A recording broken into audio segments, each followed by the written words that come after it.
Hey guys, and so today we are going to be going over my 25 all-time favorite manga. Now, remember, this is not the greatest manga, or what I think is even the greatest manga of all time, but rather it's my favorite manga. And so the reason why that's different is because there are certain manga that I think are legitimately just grade A. They are on a different level of their own, but they're not really my thing. It's not really my genre, right? So I'll give you an example of that. I don't read a lot of horror manga, so if you're a Juni Ito fan, that's not going to be on the list. And I don't like disturbing things as much as most of you guys, right? And so for that very reason, it would have to eliminate manga like Oyasumi Punpun, which I personally think is one of the most amazing masterpieces that has ever been put into a book. It's fantastic. It's incredibly thought-provoking. But it's not something that I would read again, and so for that very reason, I would have to exclude it. And another one that I have to exclude, and this is going to turn a lot of you guys off, and I just have to be honest with you, is actually Berserk. Yes, I have read Berserk, and I do think it's one of the greatest pieces of literature and storytelling and artwork that has ever been put out. I'm glad to be alive at that time when this piece has been printed and published, but it's very disturbing for me, and when I read it I had a lot of trouble sleeping. I do think the Golden Age arc is the single greatest arc in the history of manga, and so you guys must think I'm insane for omitting Berserk from my list, but again, it was just too psychologically disturbing for me, and for that very reason I would not consider it one of my favorites. But we do have a lot of great manga on this list, and so please bear with me. I do have some great things to share with you guys. So starting at number 25, we have Dinosaur Sanctuary. Now, this is not going to be for everybody, and it's one of those mangas. There's not a lot of action, and I know that a lot of people who are manga lovers really love that action. They really love thought-provoking dialogue. It's really not like that. It's actually kind of like, what if Jurassic Park really worked out, right? And what if that was actually a theme park, and what would that entail? So they even go through like social media, they even go through what it would cost for the maintenance of their medical bills of these dinosaurs, and they go into very detailed level of dissecting the care for these dinosaurs, like what it would take to care for these dinosaurs, right? And so I actually personally really enjoy that. If you're a fan of dinosaurs, you would automatically love it. It's a lot more scientifically accurate than Jurassic Park. For example, probably didn't know this, but a velociraptor is the size of a turkey. It's not this gigantic dinosaur, human-eating menace, right? So a lot of these things are clarified in this. So I really did enjoy this series. It is more slice of life, but as somebody who is very curious about dinosaurs, or as somebody who actually is curious about what it would entail to run a theme park like Jurassic Park, it really did it for me. Okay, so coming in at number 24, we have a manga that many of you are familiar with, and that's Chainsaw Man. Chainsaw Man is absolutely fantastic, and I personally divided up into two parts. I put it up in part 1 and part 2, and there is a part 1 and part 2, right? But for me, I actually, when I'm reviewing this, I'm not really talking about part 2. I'm more so talking about part 1. And yes, I know for some of you guys on the internet, you love part 2 as well. I'm just not as big of a fan of part 2, and yes, I am caught up with it, but I do feel like part 1 is just so much better. I do think that the characters are just so much more memorable. Power and Makima, and you have all these amazing characters in part 1, and part 2 does start off pretty good with Asa as a character, but then that kind of dies out a little bit, and so for that very reason, I'm not that big of a fan of it, but part 1 I would highly recommend, and it has made my top 25. Okay, so coming in at number 23, we have Blom. I just want to say, I have no idea what's going on in this manga, and yet it still made my top 25. I think artistically, it's probably one of the, if not the best drawn mangas that I've ever read in my entire life. And so that reason alone actually puts it in my top 25. It's just so visually appealing. It's just really good to look at.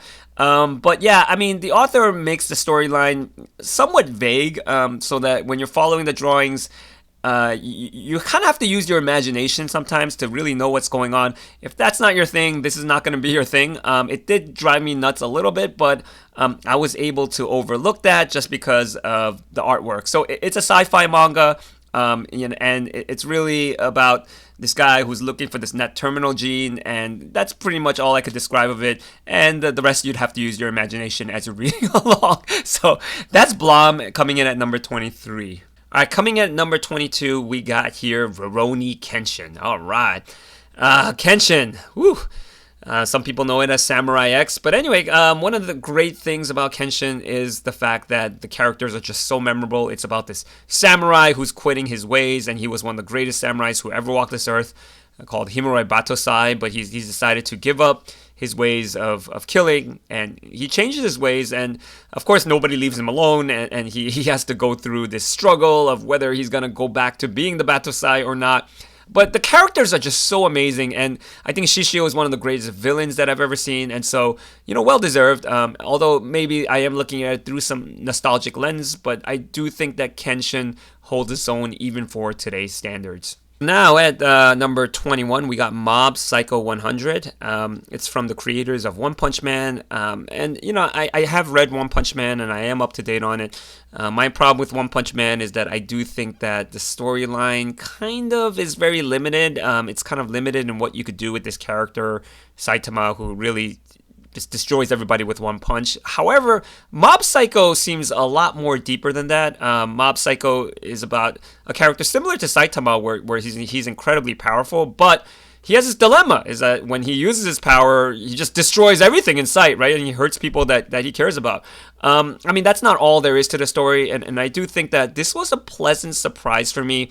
It did take a little bit for me to get into it, but after it went along, I really just got into it, and I really became attached to the characters.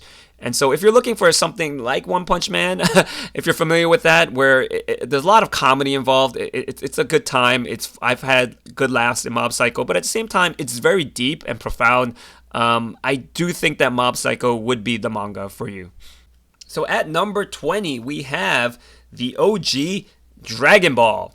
Okay, so Dragon Ball is the opposite, where I'm not looking at it through a nostalgic lens, because yes, I've just started reading it recently. I actually picked it up in my 40s, which is crazy, right? And I think one of the great things about Dragon Ball is the fact that it was such a big pioneer for the shonen genre. But I think even now it holds its own. And so the fights are fantastic. The fights that happen are very thrilling and intense, and I really do think that if you were to read this, because I think most people look at it through nostalgic lenses, but if you were to read this like for the very first time, even now, you'd be like, oh, that's pretty impressive, that's pretty exciting, right? And so Dragon Ball holds its own. The only reason why it's not higher up on my list is because I'm not a huge fan of probably the first couple of volumes of Dragon Ball, just because it started out as more of this like slapstick type of gag manga, and that just wasn't my thing. I think there were just way too many perverted jokes. It was just one after another, like, and then look, once in a while that's fine, it's good for a laugh, but it was just like one after another, and so it did take me a while to actually get into Dragon Ball and to warm up to it.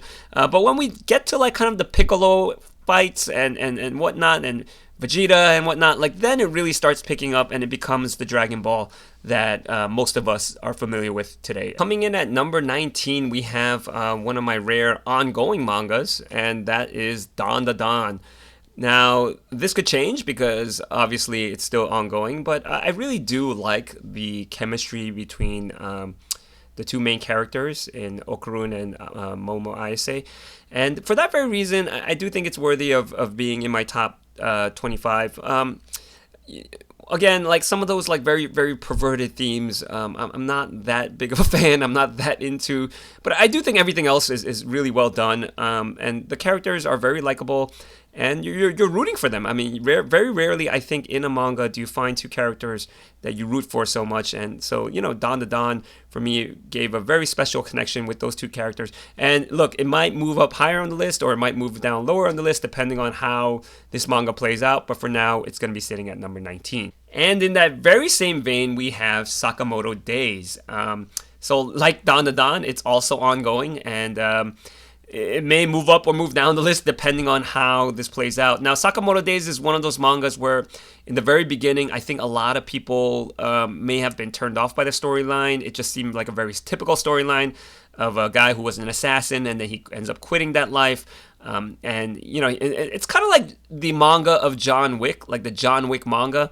But the story does take a drastic change and turn at some point. And from then on, it really takes off when it becomes more about the Assassin Association. And for that very reason, once that happens, you get introduced to these wide range of characters that are very memorable, and the fight scenes are absolutely legendary. And so if you got turned off by the beginning of Sakamoto Days and thought it was a very typical manga, you're very wrong. It does take a totally different turn, and I would highly recommend you sticking with it. Coming in at number 17 is one of our shorter mangas, and it's Pluto.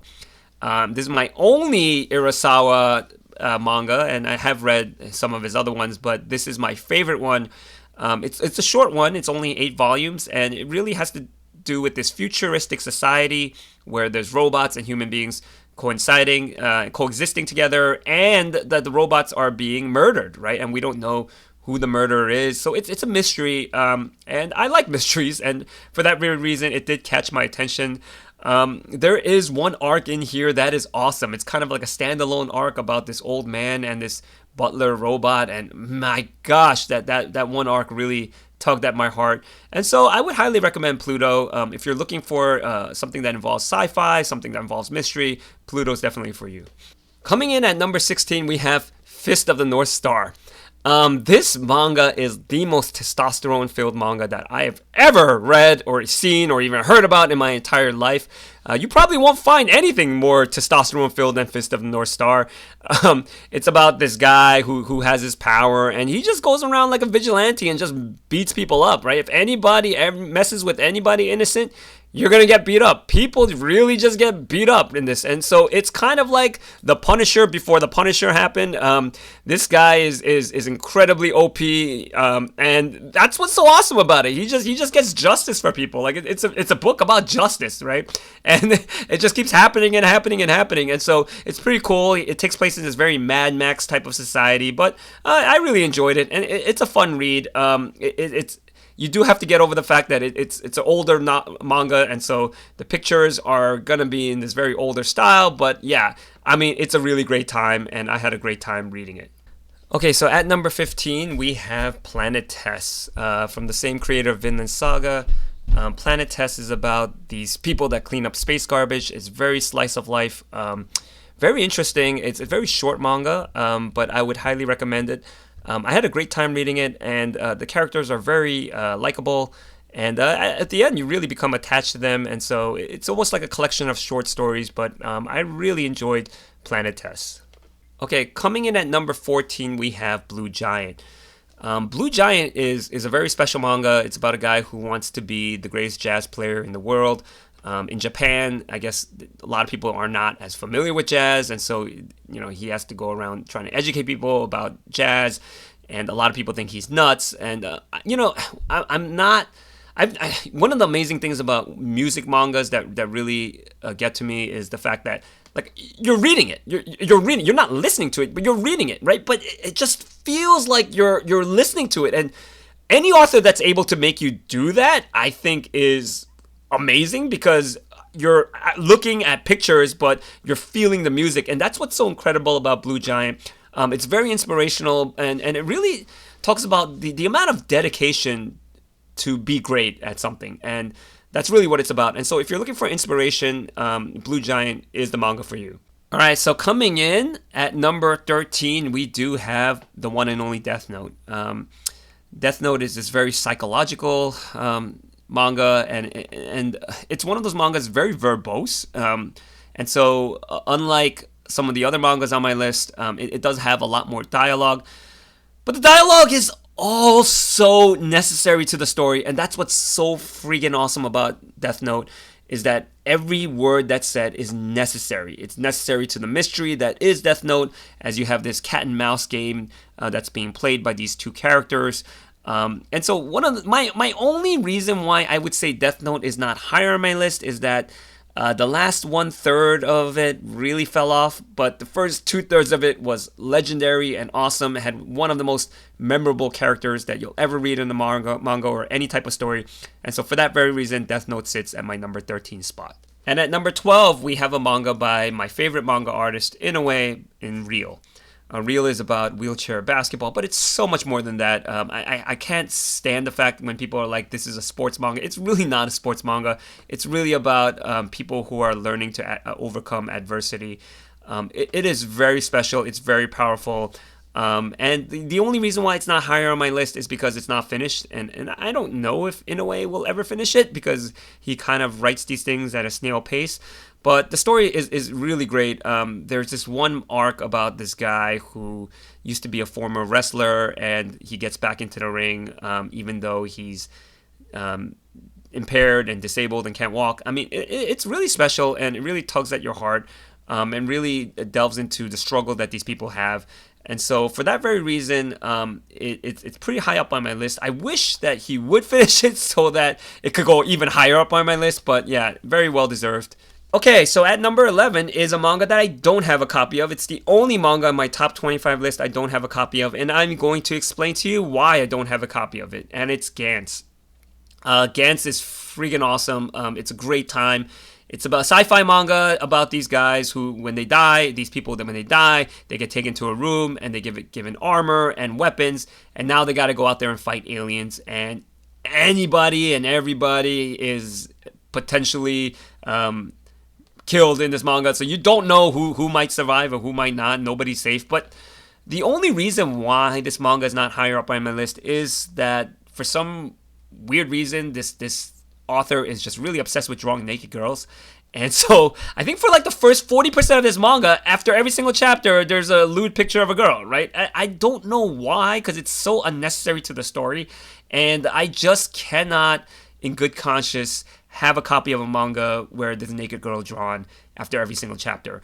And so for that very reason, I don't have a copy of it. But, just ignoring that and putting that to the side, it's freaking awesome. I do believe that it spearheaded this kind of genre where we get now things like Alice in Borderland and Squid Game and whatnot. Like, so it's really cool. And so, yeah, it's a great time. Now we are in my top 10. And this is serious. These are like what I consider my all-time favorite mangas. And at number 10, we do have Dorohedoro. It's about a guy who has a lizard head. He doesn't know why he has a lizard head.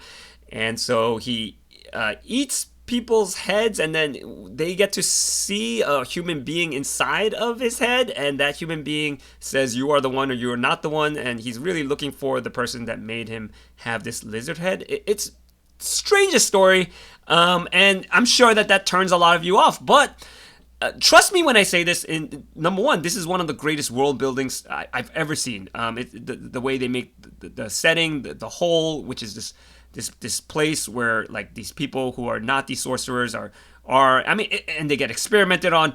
The world building is fantastic. The characters are so memorable. And number three, it's insane that this author, like, there's some mangas where it's just very clear that the author's making it up as they go along, right? And I'm sorry, it's just the case, right? Like, at certain point in Naruto, I'm sorry to say for all you Naruto fans, I love Naruto. Naruto is my first love, but at some point, it just felt like he was making it up as it goes along.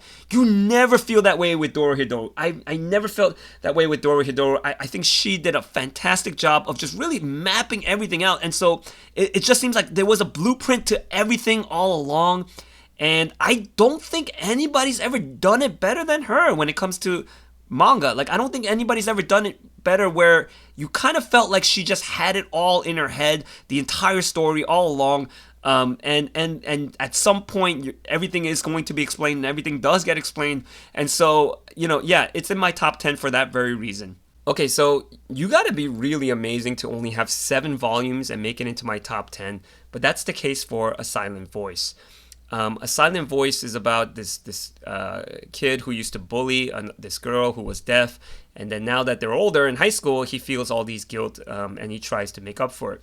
And a lot of people say that this is a story about bullying, and I think that's the way that's generally advertised. It's not. It's really a story about learning to love yourself, and everybody all the characters, they all have these feelings of guilt, and they all have to figure out how to do it. One of them is very self-righteous, one of them is always shifting the blame on others, one of them is she's just straight up jerk, she's always just being a jerk because she feels all this guilt, and everybody's trying to figure out what to do with this guilt. And the main character, Shoya, is trying to overcompensate by doing great things and being a nice person. And so it's really a story about learning to love yourself. And I don't think any manga has ever done it quite like A Silent Voice. There's a reason why it's so popular, and I don't think the movie does it justice. I've watched the movie 3 times, and it is not as good as the manga. The manga has some really key plots that, unfortunately, because it'd be too long for the movie, are not in the movie. Like, they're trying to create a film together. The main characters are trying to create a film together, and that's a lot of fun, and it's a lot of great dynamics that happen when they're trying to make this film, and that's not included in the movie. And so I would definitely recommend checking out the manga over the movie if you had to choose one. If you don't, then watch both of them, and that's totally fine. Okay, so coming in at number 8, we have the one and only JoJo's Bizarre Adventure. Which part? All of them. Well, I just clumped them all together, and not quite all of them, because I actually am at the very start of Steel Ball Run. And so, yes, I know Steel Ball Run is the best part of JoJo's, and it just gets better and better from then on. Yes, I know I'm behind. And so, yeah, maybe JoJo's may get a bump up after I finish Steel Ball Run, as well as the parts after that. But for now, it's sitting at number 8. And I do think JoJo's is one of the great action mangas. I wouldn't say that there's a lot of character development. It's not so much character driven, but it's a lot of action. My only knock on JoJo's is that at some point the stands kind of get repetitive after a while. And I think around part 6, I got kind of sick and tired of it, the stands. But fortunately, Araki does a completely restart of the series when he goes into Steel Ball Run, and supposedly that's amazing. And so, JoJo has a great time, and I don't want to knock it. I do think the action is like none other, and I had a really great time. Number 7, we have the legendary Hunter x Hunter. Now, I know that he's never going to finish this. We all know that Togashi's never going to finish this series. And that's okay. And I hope that doesn't prevent you from reading it. I have met someone recently that said that she doesn't want to read Hunter x Hunter because she knows that he'll never finish it. But that's actually not the case in the terms of the story really does have an end point at some point. And I really wish that he just called that the end, and because the next part of the story doesn't really involve the main characters Gon and Killua, and for that very reason, I kind of see it as like a sequel or afterthought of Hunter x Hunter, but it really does have an end, and it's a great ending, and it is a clean ending. And so Hunter x Hunter is incredibly verbose. I know I told you guys that I'm not really that a fan of a verbose manga, and for that very reason, that's also why Bakuman is not on my list. I'm just not a verbose manga fan, but Hunter x Hunter is very verbose at times, but it is so good. The Chimera Ant arc, I think, is my number 2 favorite arc of all time, right next to the Golden Age arc of Berserk.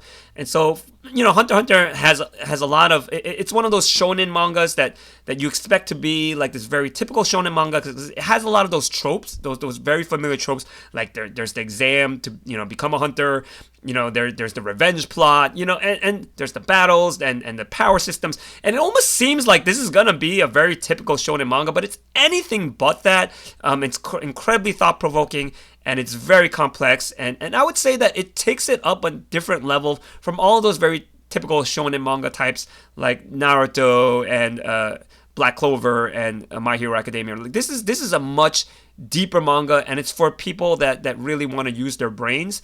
And so, if you want to shut your brain off, this is not the one for you. But if you really want to use your brain, Hunter x Hunter is for you.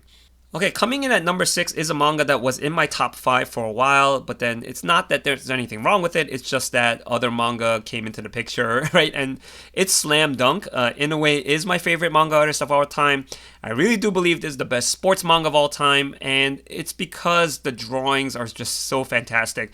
I know that some of you think Haikyuu is the best manga of all time, which I read Haikyuu and it's amazing, right?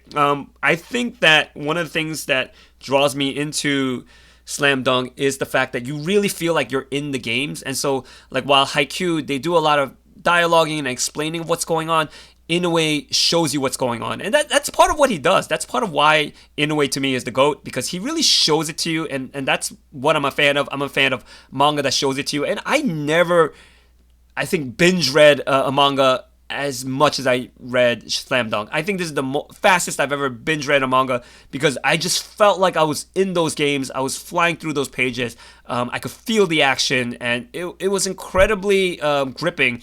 And so it's funny, it has comedy, it has thrilling action, and so Slam Dunk, it's one of those mangas where it's very realistic as well. So it's not like Kuroko's Basketball or Blue Lock, where they unlock these crazy powers, or even like what's like a Prince of Tennis, right, which is totally ridiculous. But Slam Dunk is very, very, very realistic, and it teaches you a lot about basketball as well. All right, so this is it, my top 5, right? And to launch my top 5 is Vagabond.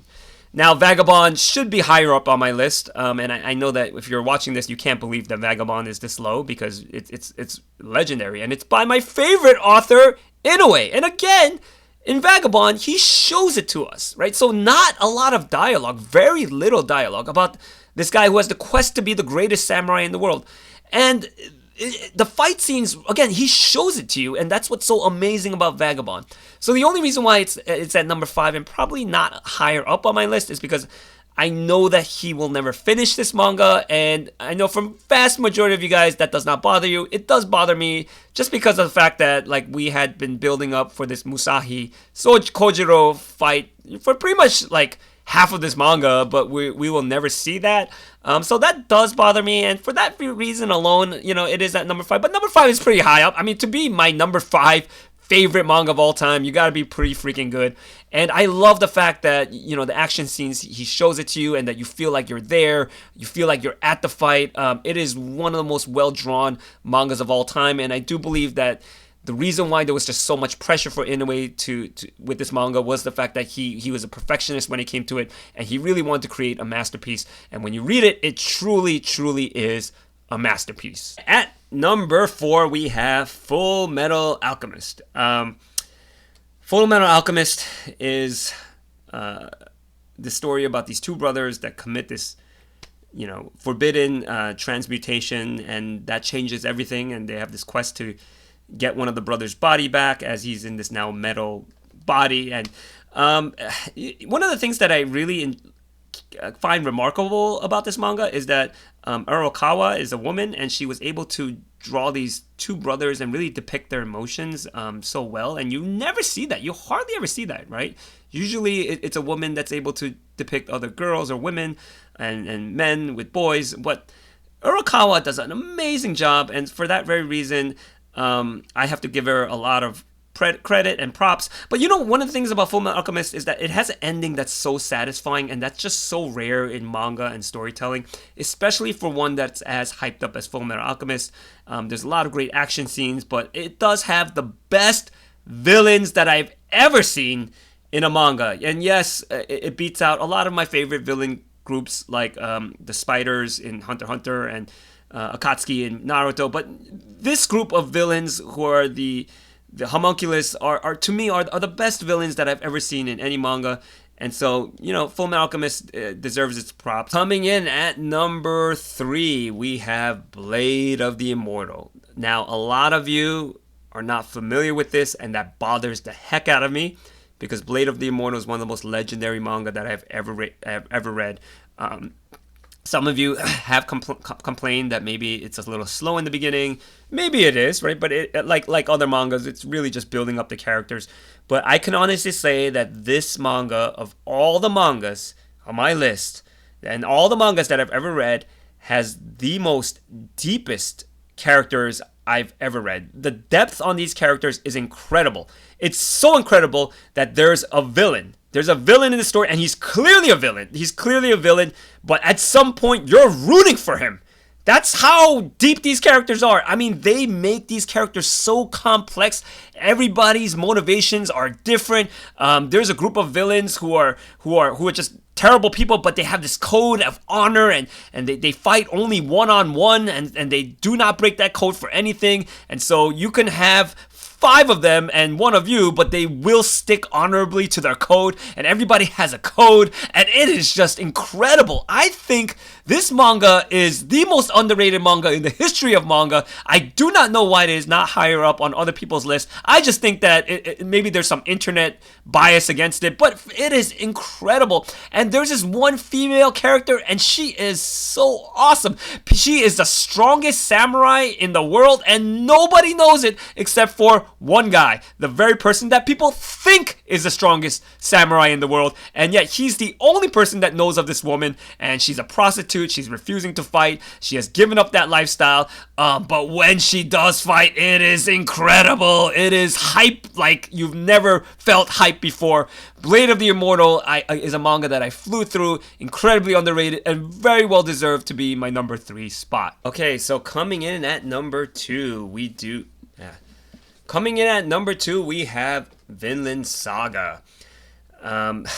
Again, this is a story about Vikings, and I cannot just say what it's about because it really has like 4 different parts to it, and I separated it into those 4 different parts, and each part is so special and unique.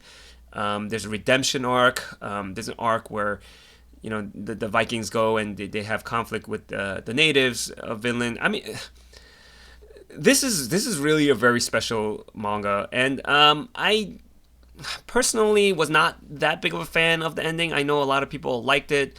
The internet seemed to like it. But it didn't even matter. Like, it didn't matter to me. Like, this manga was just so good. It didn't even matter how it ended. That's how good it was. The first part is very action-packed, and then it really slows down, and you have to be a diehard fan to either continue at that point, and I was sucked in, and so I really love this arc. I mean, it's just so different. Each part is just so different, and I think that's a part of what makes it really special, and it sits at my number 2 spot, and I do highly recommend it for you guys. And at number 1, I know this is not going to surprise many people. Way to be boring, way to not be a contrarian, but it is One Piece. One Piece, for me, makes me happy that I'm alive when One Piece exists. I think there's like 1,200 characters in the One Piece universe, which is way too many characters for me, and that's probably my only knock on it. But it doesn't even matter. Like, I mean, it's brilliant. The characters are awesome.